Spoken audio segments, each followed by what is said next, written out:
a lot of people told me, and in the comments said, you know, the Philippines has a honeymoon phase, and that's your first 6 months of being here, different for everybody. And now I'm realizing what they're saying. There is some downsides, and this is one of them. I don't know if this shows up on the camera too well, but it is pouring down raining.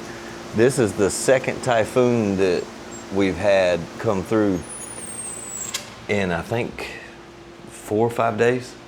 The last one, Tino, caused all kind of damage, all kind of flooding. And now there's another one here. And this one is just now, this is just the outer bands that it's hitting north of Manila, from what I understand.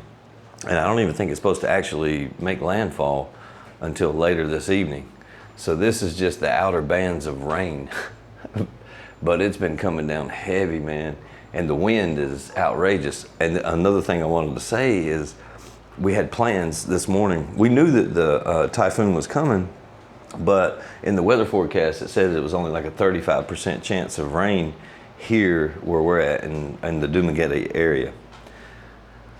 I'd say it's a 100% chance of rain right now, but this is, so I wanted to make this video because I just bought that scooter, but in situations like this, you know, you don't want to go take off on a scooter, you know?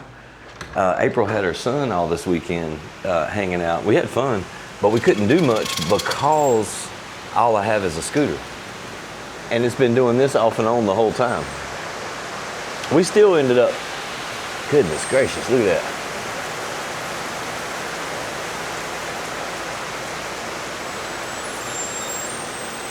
And that's typical for the Philippines. Now we got rain where I'm from in North Carolina. We had heavy rains, but nothing like this, nothing like in the Philippines.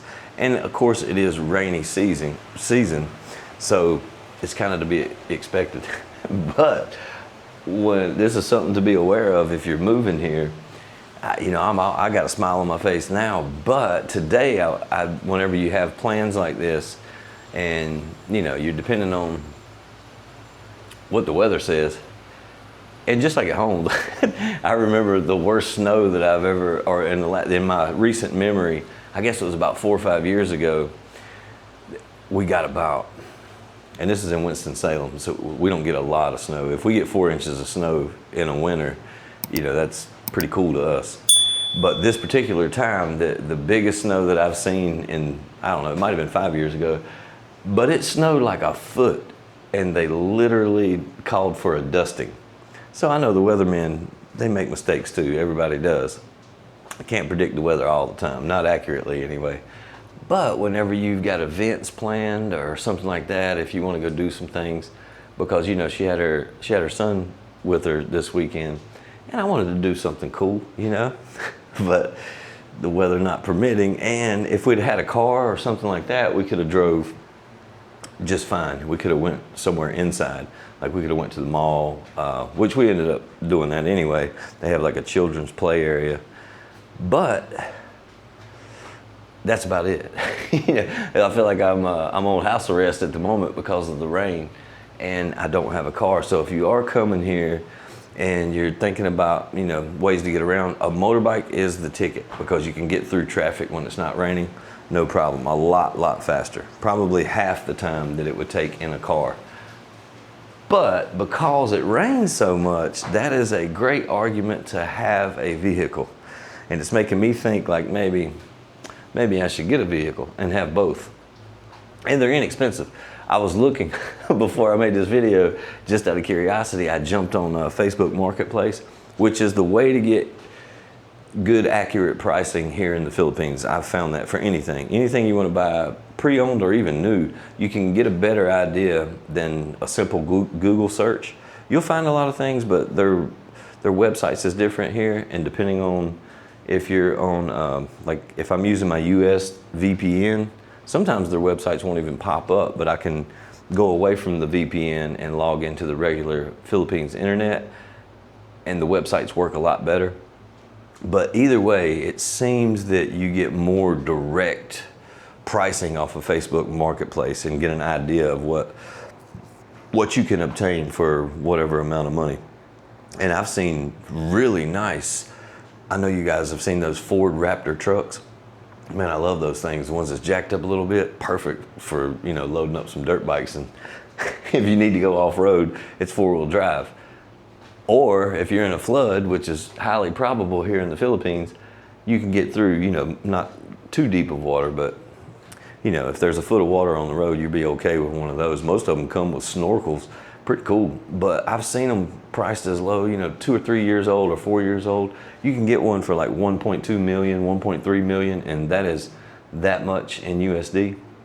So it's not a bad price over here. They've got definitely reasonable vehicles. My neighbor just bought a small car. I think it's I can't remember what it is, a Suzuki, I think, but it's just a small little, it's a 4-door, but it's a very small car. And he only paid like 300,000 pesos for it, which is that much in USD. And it's only like 4 years old. Very nice car. It's only got like, I think it's got, I forgot what he told me. I think he said 60,000 kilometers on it. Not bad. It might still be up under powertrain warranty. I'm not sure. No, I doubt it. But either way, you can get a decent car for a fair price over here, especially in Cebu. It seems like the prices of used vehicles in Cebu are almost half of what they are in Dumaguete. So it's worth the trip over to Cebu and bringing the vehicle back over here on the ferry. That's what my neighbor did, and that was the reason he did it, was because of the cars being so cheap. I guess just because of the sheer amount of people over there. There's more options, more people selling their vehicles. And another good thing about buying used or pre-owned, however you want to say it, you automatically get the title over, it'll stay in their name until the registration's due, but you can use that tag with paperwork, with legit paperwork that's in your name, but the tag and everything else doesn't have to be registered until whatever the last owner's date was. Let's say the registration was due in 3 years from today. You don't have to register that vehicle in your name for 3 years, and you're perfectly legal. You get a bill of sale showing that you are the new owner, but the tag is now like, it's still in the old owner's name, but you're allowed to use it until it's time to re-register. So it makes it easier. The paperwork is a lot more seamless, like to where, like for instance, now that I've bought this motorbike, brand new, it's in my name, it has never been registered, and it's just got, you know, I forgot what it says on the tag, but it's basically like just a temporary tag until I can get my real one. And some people's told me, man, that it's taken 6 or 7 months before they actually get their registration or CR. And you know, you won't get a tag until then. And then at that point, you're good for, I think, 3 years. But if you buy pre-owned, it's instant, same day, you're good to go.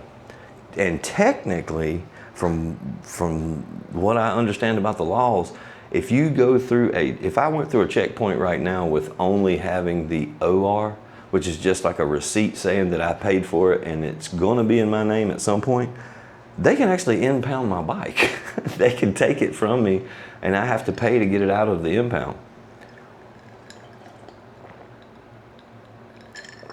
So you gotta watch, not the regular, like there's different checkpoints. They have checkpoints that are just the regular police, and then they have the LTO checkpoints, which I have seen every day in Darwin for the last week, every day. And you can tell which ones are the LTO because they wear these bright lime green vests. And sometimes the regular police wear similar vests, but I've learned I can tell which ones are which, and it's a lot different. They're way more strict, and everything costs a lot more money if you don't have your ducks in a row. And even when you do everything legit and legal as possible, like I've done, you still can end up costing yourself a lot of money because technically you don't have a registration for that new vehicle until until whenever the dealership decides to give it to you. And they did tell me, like, they told me a month to 2 months, and it's been like, I think this is week number 6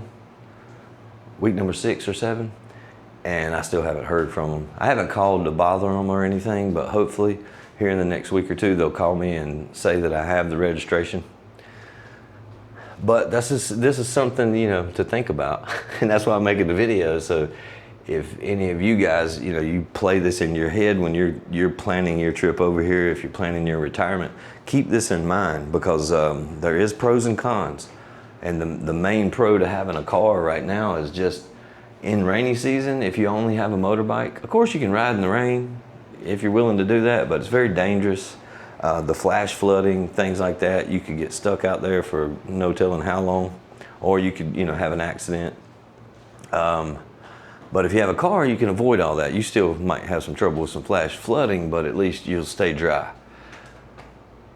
The only downside to that having the car is, I don't know how much longer it would take, but it seems like from being in traffic and going around so many cars, like whenever I'm riding, it's pretty normal to just pass, I don't know, 30, 40 cars and trucks, because they can't get through. They can't maneuver through the traffic. So they're kind of just stuck there as fast as the traffic will allow them to go. And I think just a simple trip from Darwin to Robinson's, like right now I can do it in, if April's not with me, I can do it in about 18 minutes. But if she's with me, I drive a little more relaxed, and it takes me about 25 minutes. But if I was in a car, just guessing, because I haven't taken that trip, I imagine 30 minutes at best, maybe 35 minutes, depending on what day it is. Like today's Sunday. You could probably do it in 30 minutes today because there's not that much traffic.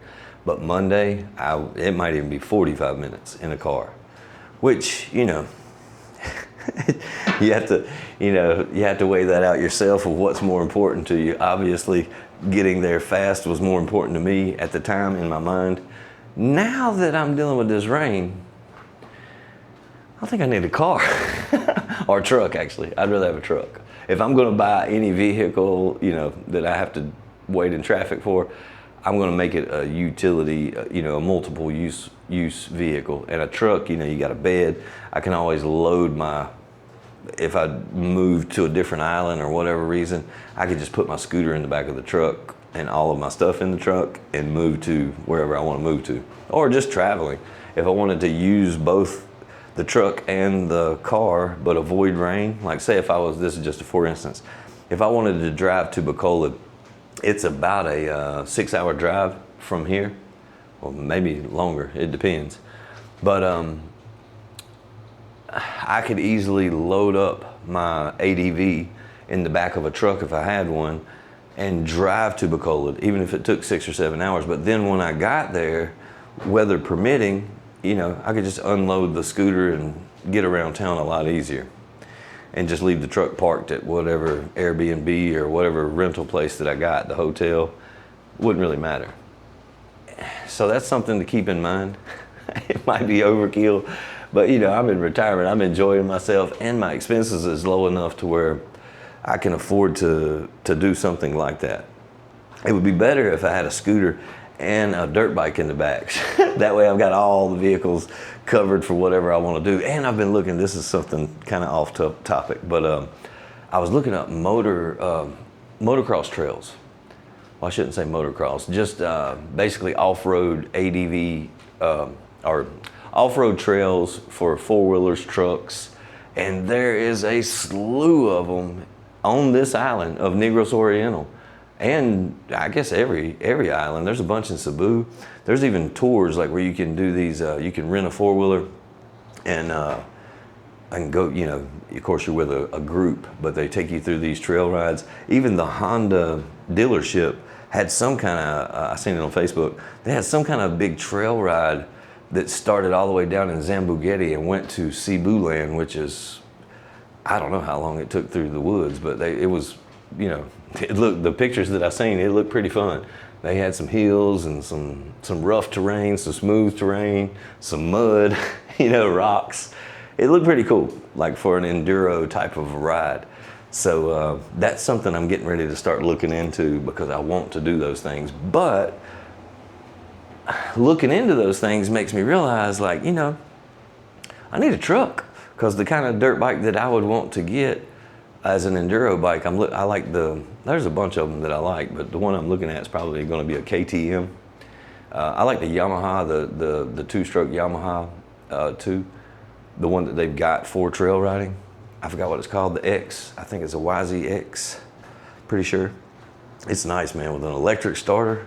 That is awesome. I didn't grow up with no electric starters. It was, you know, especially for a two-stroke, it was always just, you know, kickstart.